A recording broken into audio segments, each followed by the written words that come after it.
मित्रांनो, तुमच्या कोंबड्या आजारी पडतात का? त्याप्रमाणे तुमच्या कोंबड्या ह्या कमी अंडी देत आहेत का? तसेच तुमच्या कोंबड्यांच्या औषधावर हा हजारोंचा खर्च होतोय.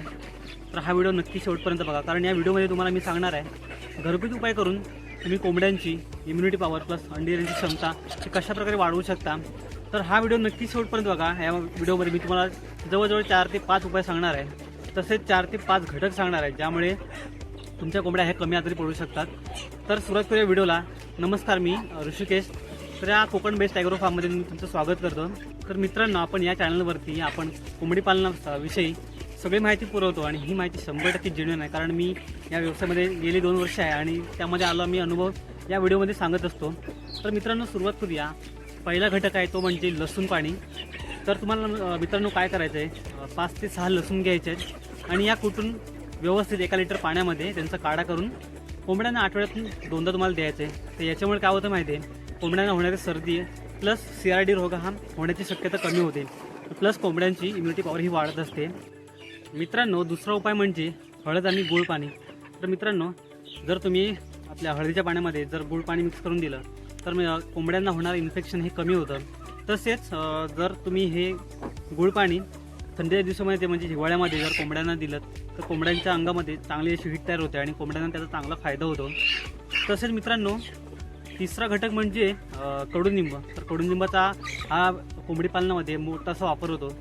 तर याचा उपयोग म्हणजे असा की जर कोंबड्यांच्या अंगावरती पिसू किंवा कीड तयार होत असेल तर तुम्ही कडुनिंबाची फवारणी तुमच्या पोल्ट्री फार्ममध्ये करू शकता.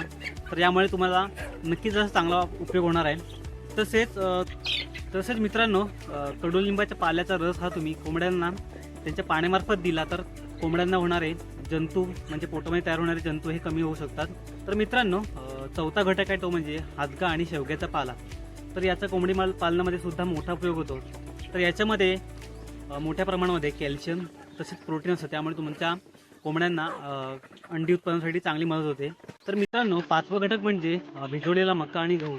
तर मित्रांनो, हा भिजवलेला मका आणि गहू जर तुम्ही कोंबड्यांना दिला तर तुमच्या कोंबड्यांच्या अंडी उत्पादनामध्ये सुद्धा चांगली भर पडते. तर मित्रांनो, आता मी सांगणार आहे कोंबडी पालनामध्ये वापरण्यात येणारा हा देशी काढा हा कसा केला जातो, त्यासाठी कोणती सामग्री लागते, त्याप्रमाणे त्याची कृती कशी आहे, तर हे सर्व सांगणार आहे. तर नीट वहीमध्ये लिहून घ्या. तर पहिला घटक आहे आपल्याला लागतो म्हणजे लसूण लागते 100 ग्रॅम. त्यानंतर अद्रकसुद्धा 100 ग्रॅम. तिसरा घटक म्हणजे ओवा 50 ग्रॅम. त्यानंतर हळद लागते 2 चम्मच. त्यानंतर काळी मिरी 25 दाणे. त्यानंतर लवंग 15 दाणे. त्यानंतर गूळ आपल्याला 50 ग्रॅम लागणार आहे. तर मित्रांनो, कृती लिहून घ्या. तर तुम्हाला अद्रक आणि लसूणची ही पेस्ट करून घ्यायची. त्यानंतर ओवा, काळी मिरी, लवंग या सगळ्यांची पावडर करून त्यानंतर 2 लिटर पाण्यामध्ये ही सगळी सामग्री तुम्हाला उकळून घ्यायची. आणि ही म्हणजे सगळी सामग्री जोपर्यंत अर्धा लिटर पाणी यांचं होत नाही म्हणजे तोपर्यंत उकळून घ्यायचे.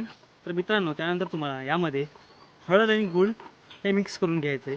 त्यानंतर तुम्हाला याची द्यायची पद्धत सांगतो. तर याची द्यायची पद्धत म्हणजे तुम्हाला जर म्हणजे उन्हाळा असेल तर तुम्ही हे 8-15 दिवसातून एकदा देऊ शकता. तसेच जर पावसाळा असेल तर तुम्ही ही आठवड्यातून एकदा देऊ शकता. तसेच जर हिवाळा असेल तर तुम्ही आठवड्यातून एकदा किंवा 2दा देऊ शकता. मित्रांनो, हा जर व्हिडिओ तुम्हाला आवडला असेल तर नक्कीच आपल्या व्हिडिओला लाईक करा. जर माहिती तुम्हाला आवडली असेल तर कमेंट करून नक्कीच सांगा. आणि तुम्हाला कोणता व्हिडिओ तर पुढे पाहिजे, कोणती माहिती पाहिजे ते ही कमेंट करून सांगा. आता भेटूया पुढच्या व्हिडिओमध्ये.